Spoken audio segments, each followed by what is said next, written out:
उर्वान सकाळी सकाळी यासाठी रडत होता, त्याला पोळ्यामध्ये जी मातीची भांडी घेऊन दिली त्यासोबत तो खेळत होता, त्यामधलं एक भांडं फुटलं तर त्याचं असं म्हणणं होतं, मम्मा एक एक करून माझे सगळे भांडे फुटायला लागली, त्यामुळे त्याला जास्तच रडू येत होतं. आणि आज उर्वांशला स्कूलमध्ये बॅग पण न्यायची नव्हती, त्यांची ट्रिप जाणार होती, तर त्याच्या आवडीचा टिफिन बनवून दिला आणि त्याला स्कूलमध्ये पाठवलं. वर येत नाही तर नाश्ता पण केलेला.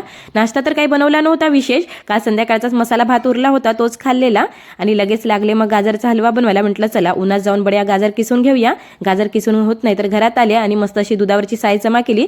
अशीच मी साय जमा करत असते रोज, त्यामुळे मला तूप पण घ्यावं लागत नाही. आणि आज मस्त तूप बनवलं होतं, ते पण तूप भरून घेतलं आणि म्हटलं चला आज जे तूप बनवलं आहे त्याने छान असा गाजरचा हलवा बनवून घेऊया. तर इकडे लगेच मस्त असं तूप टाकलं आणि गाजर पण भाजून घेतलेत आणि तितक्यात होनी बाजार पण आणलेला. म्हटलं चला जागच्या जागी तोपर्यंत गाजरचा हलवा बनतपर्यंत बाजार ठेवूया. तर मला बाजार तर काही भरायचा नव्हता, होनी आधीच प्लास्टिकमध्ये भरून आणलेलं. म्हटलं चला उद्या उन्हात बसून आपल्याला ते खुणणंच होते. तर इकडे मस्त गाजरचा हलवा पण तयार झाला. तर चला व्हिडिओचा एंड इथेच करते, भेटूया उद्या.